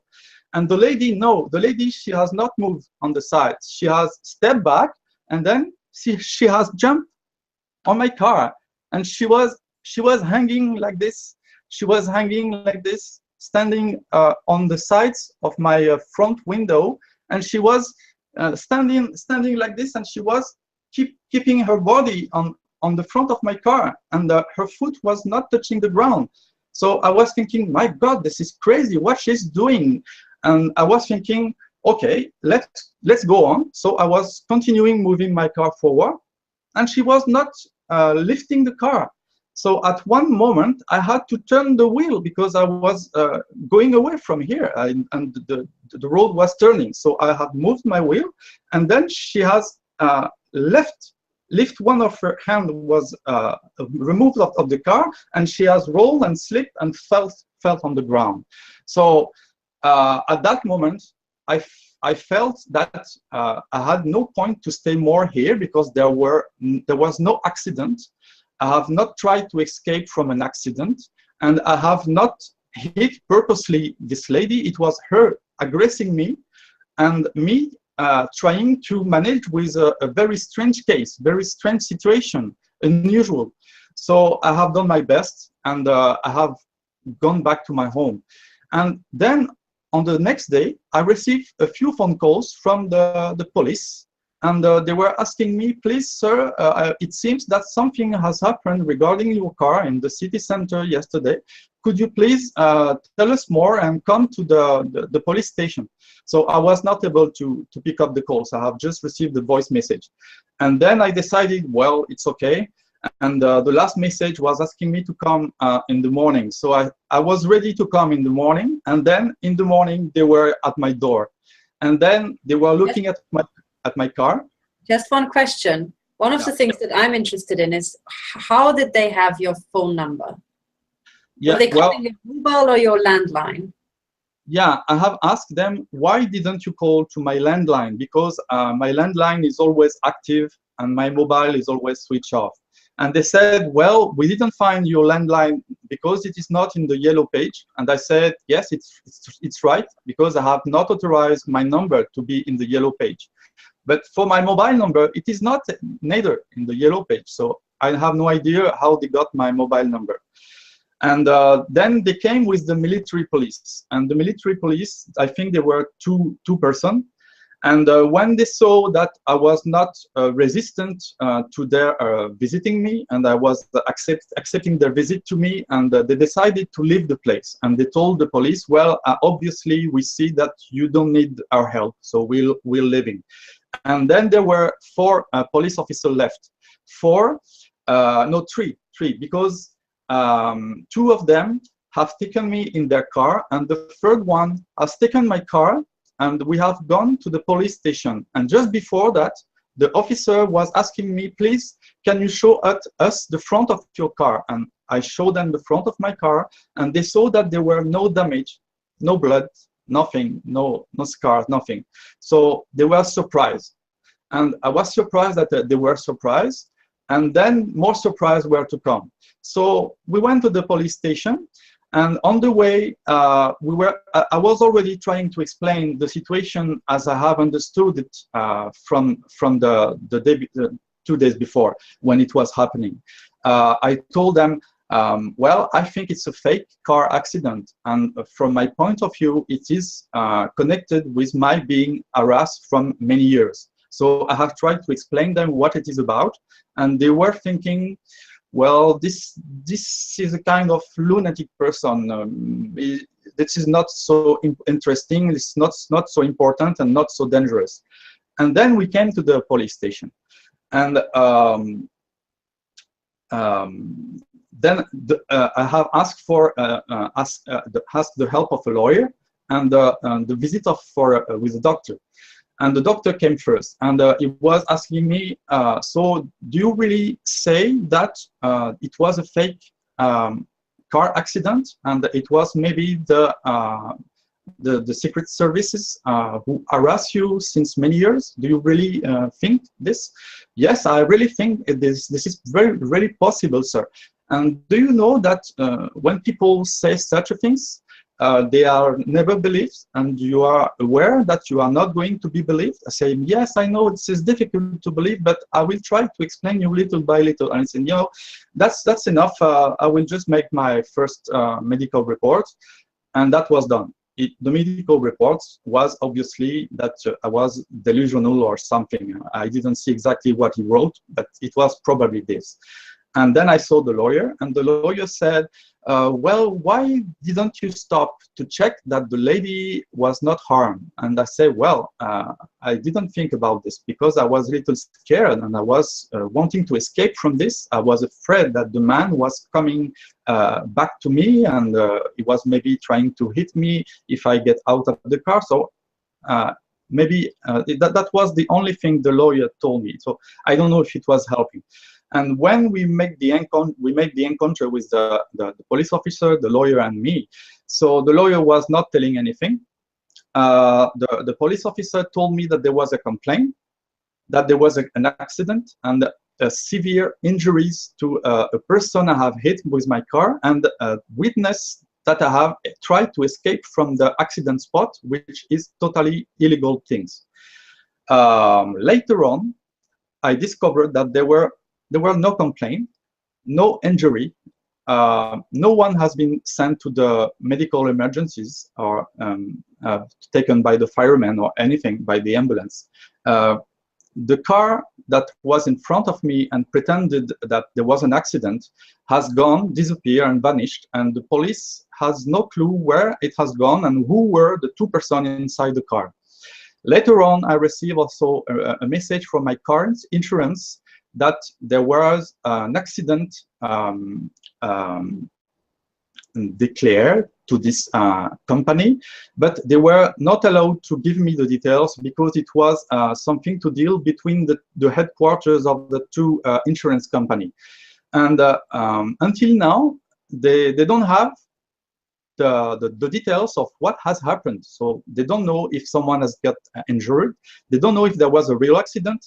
The only thing they told me recently in a letter I just received, it's that we are going to cancel your insurance contract because we are feeling you are responsible of an accident, even if we don't know nothing about this accident.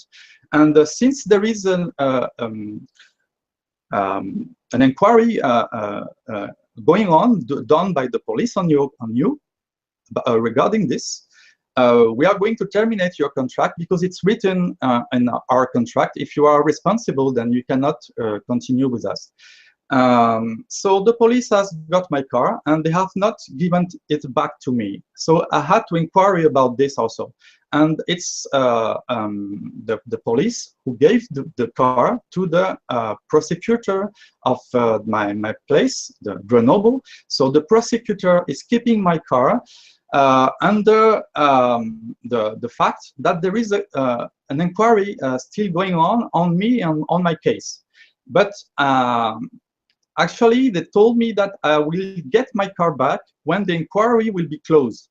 And either it will be closed because the case will be dismissed, or it will be closed because the judge will ask me to answer some question about some criminal case or some criminal points they will come about if they really can do that. But I don't know about that.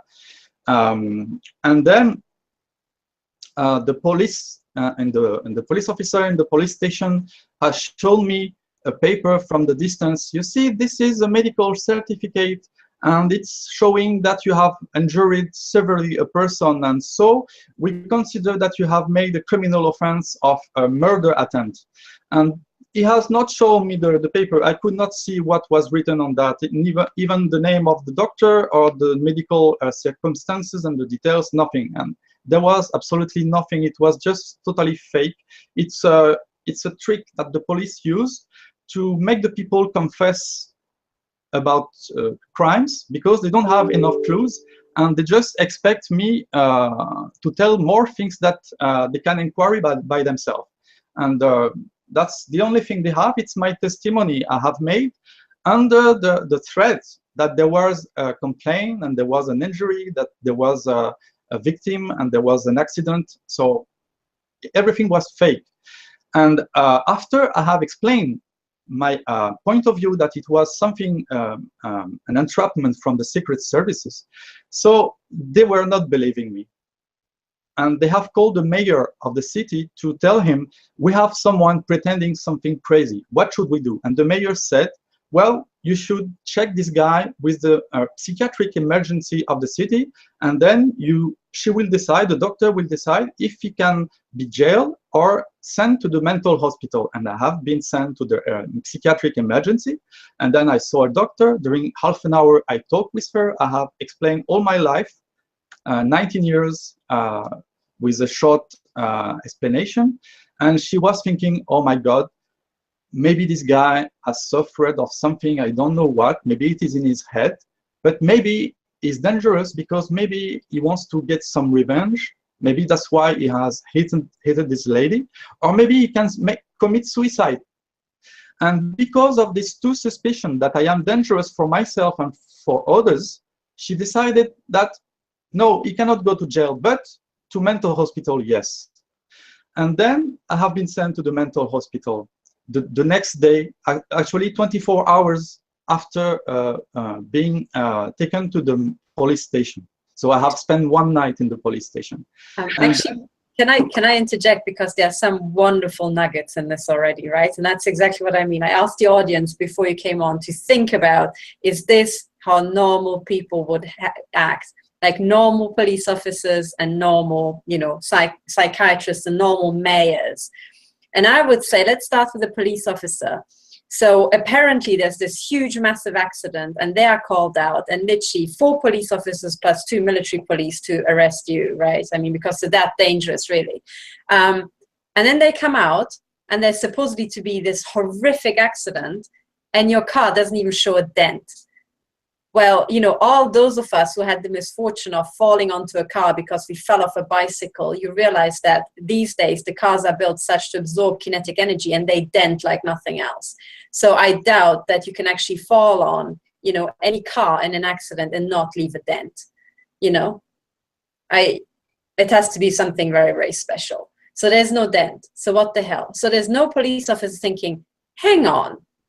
You know, the other thing you mentioned that you think led to your, you know, sectioning is that you mentioned electromagnetic weapons or microwave weapons. And I think if a police officer hears microwave weapons and is normal as opposed to corrupt, he should think, hang on, you can cook meat with a microwave.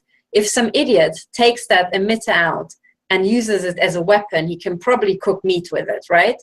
So that sounds kind of dangerous. Maybe I want to find out more about these sort of weapons this guy keeps talking about, because to me, being harassed with them for, you know, 19 years sounds like organized crime. Maybe I want to know a bit more about organized crime in my region, but no further questions, you know, none. And then you get to the psychiatrist and you tell these stories and you sound totally sane. And you just say that all of these things happened. And then what? The psychiatrist thinks after 19 years, this person spontaneously, literally that week, wants to kill himself or kill somebody else. But really, like after 19 years, I mean, why didn't you do it the week before or the week before that for 19 flaming years? Like, what has changed, you know? Like, if you weren't dangerous for 19 years, like, why are you dangerous that week? It's nonsense. Yeah. And after that, I have been sent to the mental hospital. And I have seen one more doctor, and they gave me some pill in the morning, and then they give me also some drops to drink at the night, and they are psychotropic medicine. And the next day, I was full of those drugs in my blood. And this drug, I know the side effects. So they are making paralyzation of my muscles, and I cannot move my back, I cannot move my shoulder, my neck, I cannot move the muscle of my face, and my mouth and my tongue get paralyzed. And then I swallow my tongue and I cannot breathe. And during the whole day, in the morning, in the afternoon, in the evening, I was like a zombie, like that, walking everywhere slowly, because I wanted to keep calm, to make them understand that I am not someone afraid of anything, but I am suffering, and they must not take note of that. And I was not able to breathe. I was so it was really a creepy show. And finally, in the next day, the doctor said, yes, okay, we will remove all these drugs. And I said, yes, that's good. I want no drugs at all. And I said, no, I cannot give you no drugs. You have to understand that I have to give you one drug. And I say, oh, okay, I understand. It's because there is some connection with some authorities, and they don't want me to be without any drugs. No reply. So finally, they gave me something very light, and there was no side effect. So I say, okay, why not using this drug if it is really necessary? And then after 5 days, I have been moved to the main psychiatric ward for 2 months. I have stayed there 2 months.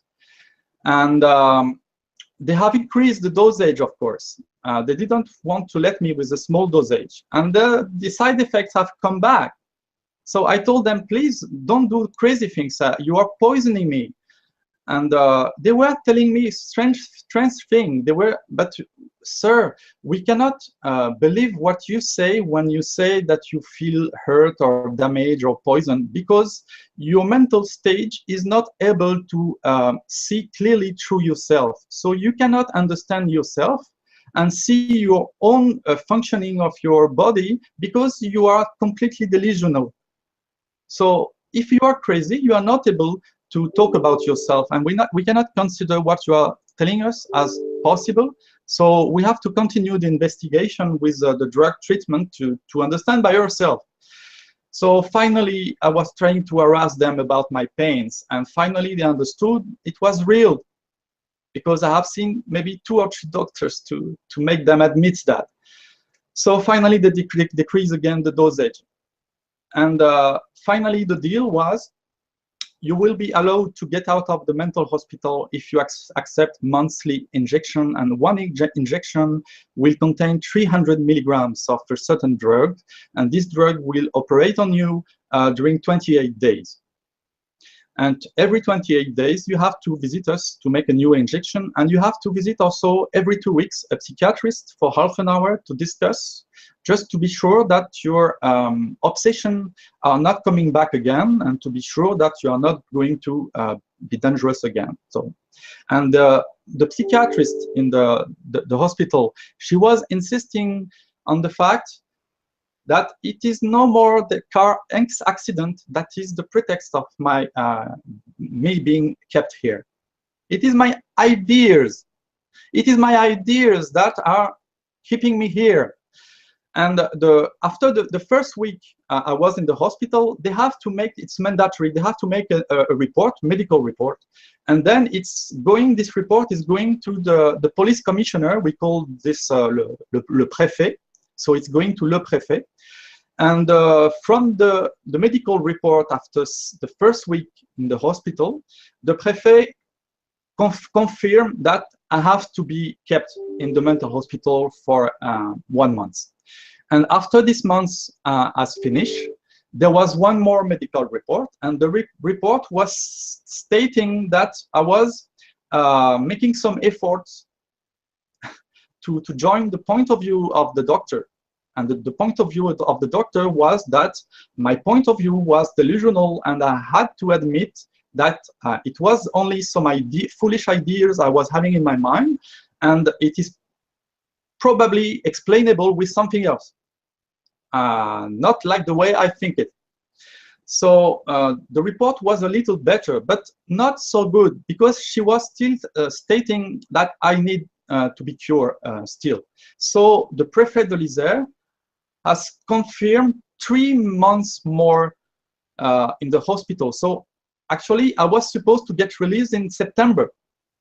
But the doctor made me talk about my own website, my own videos on YouTube. And I was trying to tell her, yes, that is true, that it can be explained by something else. Yes, maybe I am in the wrong side, and maybe you are in the right side. So, and she even made me see the videos from Katherine Horton, and she was stating, well, I don't know how, who is this lady? Who is this? I don't know, this Katherine Horton. And look at her. She doesn't look serious, and she looks silly with this aluminum behind her. So how can you believe such a woman? She's not to be believed. You should move away from all these things. And finally, I admitted all this. And finally, the doctor made the report that I can be released at the end of June. And then the Préfet de l'Isère agreed. But still, there is a warrant on me. If I make anything regarding my ideas, and if I am doing anything wrong, they can still put me back in the hospital until the month of September. And after September, maybe I will be completely free of the threat. You know, this is so outrageous. I think all of us just listening to this story are so absolutely appalled. Yeah, I know. But I think, you know, as we said earlier, so the first thing is you just think, what? Then you get really shocked, and then you get really angry. And then we get down to business, and we're like, let's go after these bastards. Because I can smell around. So you know what, the first thing we did when I heard about this accident, Frederick and I talked, and I said, where exactly did this accident happen? So I looked up the place where the accident actually happened. And you have to imagine it's next to a massive church. It's like Place de la République, and there are two really fast car lanes. And he turned out of one fast car lane, crossed the other, and went into a side street. And there's a little parking bay in the side street, and that's where the cars were queuing. So he had crossed a really fast lane, was standing on this, and then there was the stop and go situation, and he nearly bumped the car. That was the original accident. Right. And then what's really interesting is if you go on Google Street View and you see the little corner, there's a CCTV camera right above. Wow. It's right on the street corner. So I said, Frederick, why don't you just request a CCTV? Because all this, fancy shenanigans should be on the CCTV. And not just that, every French town in France has a Place de la République. It seems to me like every town. And that is usually around the massive church and around some massive site. So it's the prize square of every town. And if anything happens there, right, it's kind of like really bad publicity for the authorities. So these Place de la République are the most surveyed areas in every French town. So there's not just one CCTV. It's CCTV wherever you go, even if you don't notice it, right? Because it's the Place de la République. If any idiot does something there, that's so bad for La République, right? So you've got this massive CCTV camera, and we are led to believe that the French police, who apparently came across this terrible accident by this mad lunatic who needs to be locked up, and they don't look at the CCTV? What? Like, it's the first thing you demand. The traffic camera as well. Absolutely. It's a traffic camera. So you get the footage from the traffic camera. So where's the footage? And then they said, Frederick asked after 4 weeks, and the footage got deleted. I'm like, I don't think so, because it's the police's job to do the forensics. Yeah, you can sue the police for that. That's what they're doing, right? Isn't that part of their jurisdiction, their job? They're sort of monitoring the area with that camera. Exactly. And I think we should take these guys by their testicles and say, hey, yo, Mr. Anti-Terrorism, we're so cool. Where the F is the evidence now, if you're so Mr. Anti-Terrorism, so cool? Where the F is it? Where is the CCTV? And where the heck are those people, the so-called plaintiffs, who just where they disappeared to, Yeah. Where Exactly. And then, I think Frederick told me that one was an older woman, the other one looked kind of like darker skinned, who could be a terrorist, and you're telling me you can't find them in France, even though they crossed a CCTV in France and have a number plate that's involved in an accident. Very strange.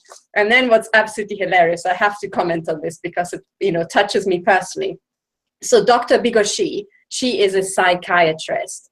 Now, I have taught physics at Oxford. I taught special relativity, particle physics, and nuclear physics, okay? Now, if I had to guess, Dr. Bigochy was probably shit at physics and maths at school, which is why she decided to do the blah, blah science of psychiatry, I would guess, right? So she knows jack shit about physics. I would like to explain to Dr. Bigochy that what she can see, is what's also being used by most intelligence agencies if they want to shield, radiation shield their chambers. You use metal. If you have a cinema and you don't want to use this, you use meshing, metal meshing, because it keeps signals out. And I've got a video where the back of my head is literally cooked, and the guy who's making measurements in my room says he's never seen stuff like that before because his measuring device maxes out. So if I turn this on and show people what the radiation level is in here, I can just, maybe it even works now, if this resets. Just a live demonstration. I have got something like 15 microwatts per square meter, or 20. If I open this up and I point it at the perps, it goes up to something like 100 or 200. And when the emitters are on, when they can see that I've taken this off, it goes up to about 900. So that's why I have this on Dr. Bigochy, right? So Dr. Bigochy, who knows jack shit about physics, about implants, about, intelligence agency entrapment operations, is so sure that she knows it all, and Frederick's version is wrong, and without having done any research or having any idea about what microwave weapons even are, or current affairs or anything, she certainly knows that he's wrong. Now, is that a normal doctor? Because a normal doctor would be like, what? I mean, you're just hailing in by the police officers who frankly know jack all about psychiatry. So does the mayor. So I'm landed with a case where the mayor diagnosed, the person after a car accident. And I'm thinking, the other thing I kept thinking listening to Frederick is I lived in France. I lived on the French side when I was working at CERN because the rents are cheaper. So we were, living in France. And traveling around by car in France is deadly because the French do not drive their cars like the Germans or the British. It's like a death trap. We saw deadly accidents with cars flipped on their roof on the other lane, almost every week it felt like. There were just deadly car accidents where several people died, if not every week, then certainly every 2 weeks, as we're just commuting into CERN on a 5 or 7 kilometer strip. And we decided that France is one of the deadliest places to drive because the French are nuts compared to the Germans. And then a French police officer comes across like a pissy little accident scene and he's like, oh, major alert, there's like a mad person on the French roads. I'm like, hello, you're a police officer? If you think that's mad, you should go to Paris. You should section half of Paris because they're mental. So I'm like, what is this? You have a car accident in France? Well, yes, you have them every week. And then 24 hours later, you section somebody. And then you say, the real problem is not even the car accident. It's your ideas about government corruption and microwave weapons. And it's like, hello. Well, that's so brilliant, Katherine, because you've pointed out that what happened over here, there was not a single dent in his car in a country that has and sees continuous accidents of a dramatic scale, as you outline. And I think the standard car in France is one with dents, And so that's the first outrage, that his car has no dent, and then he's taken into the police station, and these people who jump on his car, who try hard to injure themselves and are still unable to injure themselves, they are not taken into the police station. They're not questioned because they appear to me to be the loons in the matter. Yes, exactly, exactly. Hello, police. I'm reporting a car accident that almost happened. And because it almost happened, I jumped on the man's car to make him stay, to wait for a policeman to come out to an accident that almost happened. Why don't you put those people in the psychiatric unit, for Pete's sake? Those people need to be in the psychiatric unit. They need the psychiatrist to come out and take a look at their mental processes. Instead, you have the innocent driver being carted off to the police station, and then you have doctors and mayors being trotted out. I mean, it's total entrapment, beginning to end. And the people disappear. The mayor suffers from delusions, thinking he's a psychiatrist. Yeah, and it starts diagnosing and giving prescriptions, apparently, as to how to pull in other doctors and other psychiatrists. And the other most appalling thing is to demand that Frederick be committed to a psychiatric institution and then be dosed with his horrific psychotropics. That blows my mind. It's like, what are the laws in France that could possibly permit that without somebody's consent to simply dose them with horrific drugs? Like, paralyze your breathing for a day. I mean, you take medication that makes you feel worse. What sort of doctors are they? They are criminals. They're criminals. This woman needs to be struck off forever. And I think there are psychiatrists in this country who are perfectly aware. I think they're called dissident psychiatrists or dissident psychologists, people who know what these drugs actually do and who actually protest the use of these drugs. So there are psychiatrists in this country listening to this possibly, let's hope, who are perfectly aware that what was done to Frederick is nothing less than criminal. It is. And you know what, when he was asking for a lower dose and they said, we have to give you something. Well, that's big fat question mark, because if you want to determine what's actually wrong with somebody, you want to observe them first and find out, so what exactly, you know, is he like when it's not influenced from outside. And then if you have to buy because you, I don't know, you think the mayor's watching you, well, give him vitamin C, give him a Tic Tac, you know, something. Was it the mayor that demanded that he be given something? It's really great. Hey, listen, this is a great conversation, and I'm really thankful, Frederick, that you were able to join us, and hopefully you'll get with myself or Ramola and do a full-blooded interview, because this is just great stuff. This is incredible. There's so much to say about this, and in fact, I want to get everybody back together again and talk about it. You know, Right. I'd love to do it on my own show, certainly, Frederick, if you're available. Yeah, no problem. Wonderful. That would be great.